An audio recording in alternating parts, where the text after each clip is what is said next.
দিল্লিতে শেখ হাসিনা থেকে গেল, কতদিন থাকবে আল্লাহ ভালো জানে। পশ্চিম বাংলায় 24 বছর পরে তাসলিমা নাসরিন এসছে। হাজারো বাংলাদেশি বলে মুসলমানদেরকে তাড়ি দেওয়া হচ্ছে, আর তাসলিমা নাসরিন বাংলাদেশে আপনার থেকে জ্যোতিবাবুর আমলে এসছেন।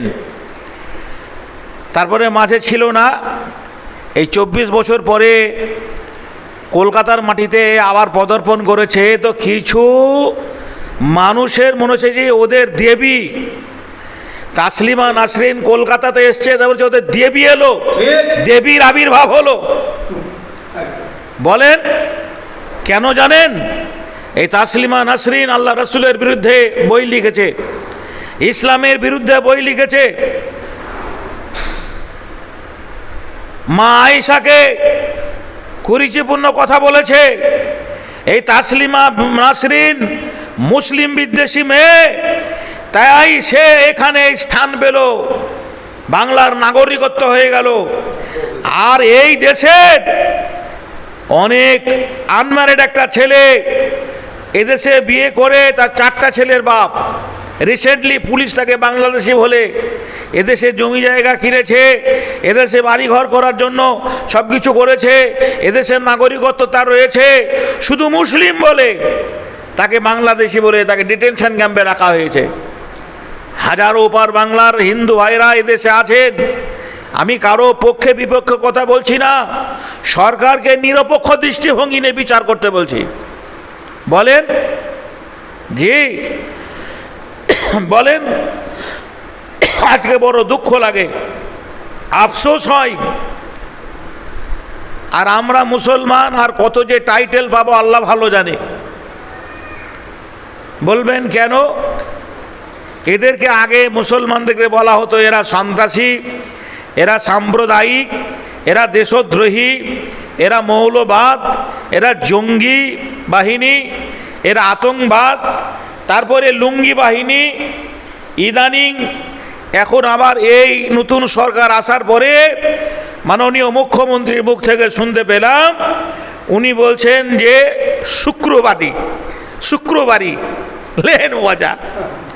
মানে মানুষ মুসলমানদেরকে রাগে কি বলবে এটা ভেবে পাচ্ছে না। কোন ভাষা প্রয়োগ মুসলমানদের উপরে করলে মুসলমানরা রাখবে, এখানে সাম্প্রদায়িক দাঙ্গা হবে, উস্কানিমূলক কোন কথা বললে পরে এখানে হিন্দু মুসলমানের ঝামেলা হবে, অশান্তি হবে, মারামারি হবে, আর এক শ্রেণীর মানুষ রাজনীতির প্ল্যাটফর্মে তারা ফাইটাল উঠবে, এটাই বাংলার মাটিতে করতে চাইছে।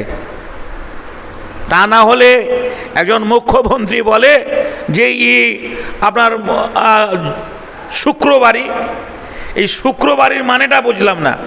এই মুসলমানরা সমগ্র একত্রিতভাবে জুমার নামাজ শুক্রবারের নামাজ পড়ে, তাই শুক্রবারই।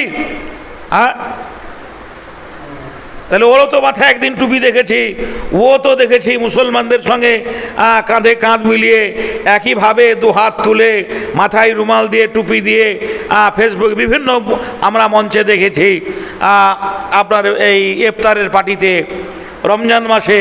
তাহলে সেও তো শুক্রবাদী।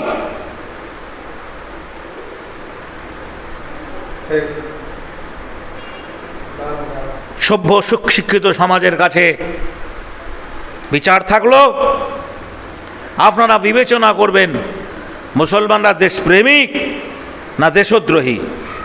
মুসলমানরা কত দেশপ্রেমিক, ইন্ডিয়ান গেটে যাবেন, ইন্ডিয়ান গেটে গিয়ে দেখবেন যে কত লাখো শহীদের নাম ইন্ডিয়ার গেটে মুসলমানদের নাম লেখা রয়েছে। আজকে আগস্টের 1 তারিখ, আগামী দিনে আসছে 15 আগস্ট, ভারত স্বাধীনতা আন্দোলনের দিন। এই 15 আগস্টকে লক্ষ্য রেখে বাংলার মাটিতে হাজারো মানুষ প্রাণ দিয়েছেন। ইংরেজের অপশাসন হাত থেকে বাঁচার জন্য লড়াই করেছেন, আন্দোলন করেছেন, লিখনির মাধ্যমে, কাগজ কলমের মাধ্যমে সংগ্রাম করেছেন, সশস্ত্র অস্ত্র নিয়ে। কে? শুধু মুসলমানরা নয়, এখানে বাদল, বিনয়, প্রফুল্ল চাকি, মাস্টারদা, সূর্য সেন, এরাও যেমনি রক্ত দিয়েছেন, শহীদের মঞ্চে ক্ষুদিরাম যেমনি ফাঁসির মঞ্চে গান গেয়েছেন, হাজারো মুসলমানদের প্রাণ গেছে। আমরা চাই জি বাংলার মাটিতে আমরা সবাই এক অপরের ভাই।